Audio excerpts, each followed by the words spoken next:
শনিবার সন্ধ্যায় দেশ জুড়ে বিভিন্ন সংবাদ মাধ্যমের বুথ ফেরত সমীক্ষা প্রকাশ করা হয়। ভোট গণনার আগেই এক্সিট পোল জানিয়ে দিয়েছে কেন্দ্রে এবার মোদী সরকার ৩৫০ পার করবে। বাংলাতেও নাকি ২৩ থেকে ২৭টি আসন পেতে পারে গেরুয়া শিবির। কার্যত তোলপাড় ফেলে দেয় অধিকাংশ মিডিয়ার বুথ ফেরত সমীক্ষা।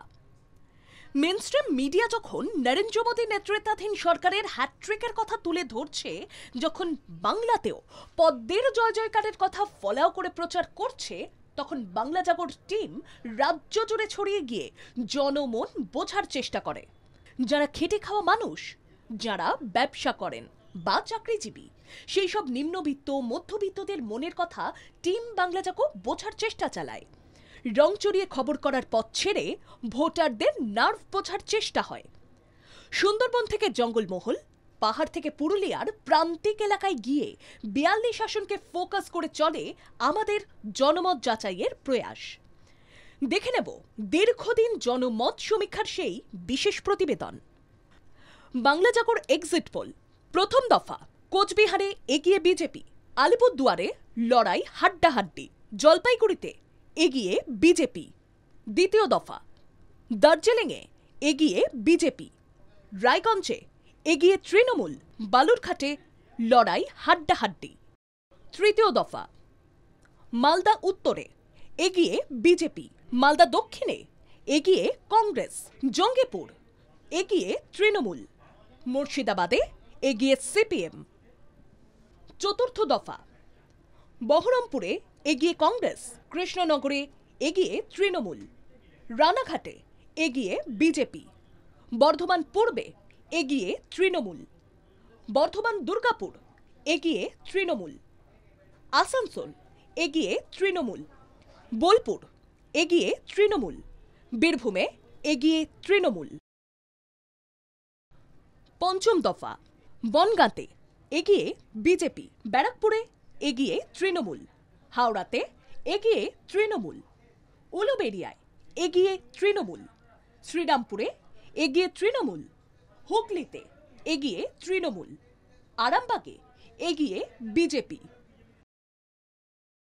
ষষ্ঠ দফা, পুরুলিয়ায় এগিয়ে বিজেপি, বাঁকুড়ায় এগিয়ে বিজেপি, বিষ্ণুপুরে এগিয়ে তৃণমূল, কাঁথিতে এগিয়ে তৃণমূল, তমলুকে হাড্ডাহাড্ডি লড়াই, মেদিনীপুরে এগিয়ে তৃণমূল, ঘাটালে এগিয়ে তৃণমূল, ঝাড়গ্রামে তৃণমূল এগিয়ে। সপ্তম দফা, দমদমে হাড্ডাহাড্ডি লড়াই, বারাসাতে তৃণমূল এগিয়ে, বসিরহাটে তৃণমূল এগিয়ে, জয়নগরে এগিয়ে তৃণমূল, মথুরাপুরে তৃণমূল এগিয়ে, ডায়মন্ড হারবারে এগিয়ে তৃণমূল, যাদবপুরে এগিয়ে তৃণমূল, কলকাতা দক্ষিণে এগিয়ে তৃণমূল, কলকাতা উত্তরে এগিয়ে তৃণমূল। বুথ ফেরত মানুষের সার্বিক মূল্যায়নের ভিত্তিতে তৈরি হওয়া এই প্রতিবেদনে পরিষ্কার তৃণমূল পেতে পারে ২৬ থেকে ২৮টি আসন, বিজেপি পেতে পারে মোট ১০ থেকে ১১টি আসন, লড়াই হাড্ডাহাড্ডি হতে চলেছে ৪টি আসনে, কংগ্রেস পেতে পারে ১টি আসন, সিপিএম পেতে পারে ১টি আসন। এদিকে অধিকাংশ মিডিয়ার প্রকাশ করা বুথ ফেরত সমীক্ষার রিপোর্ট মানি না বলে জানিয়ে দিয়েছেন মমতা বন্দ্যোপাধ্যায়। তার মতে পুরোটাই মানি পাওয়ার ব্যবহার করে মোদী সরকার ২ মাস আগে কৃত্রিম ফলাফল তৈরি করতে চেয়েছে। ইন্ডিয়া জোট বিকল্প সরকার গড়ার পক্ষে সরগরম করেছে। রাজ্যের তৃণমূল নেতারাও মানুষের আসল মতামতকে অগ্রাধিকার দিচ্ছেন। পশ্চিমবঙ্গে তৃণমূল কংগ্রেসের অসাধারণ ফলাফল হবে, রেজাল্ট হবে, ৩০ ক্রস করে যাবে তৃণমূল কংগ্রেস, সে বিষয়ে আমি নিশ্চিত। কাউন্টিং এর উপর প্রেসার তৈরি করা, কাউন্টিং এ রিগিং করা, এইগুলোর জন্য এগুলো বিজেপির প্ল্যান।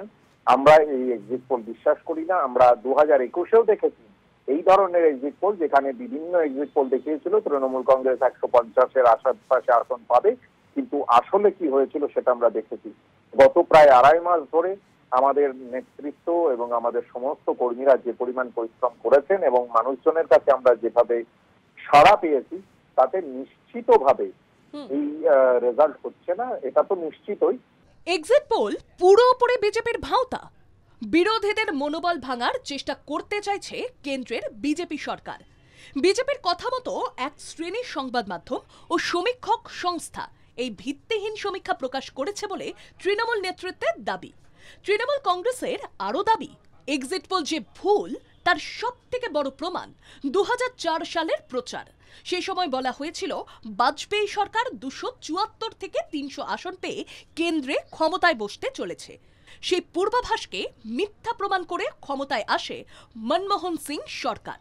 এবার তাই মোদি মেথ ভেঙে দেশে বিকল্প জোটের সূর্যোদয় ঘটবে বলে মল্লিকার্জুন খার্গে থেকে মমতা বন্দ্যোপাধ্যায় সবার একটাই সুর। ব্যুরো রিপোর্ট, বাংলা জাগো।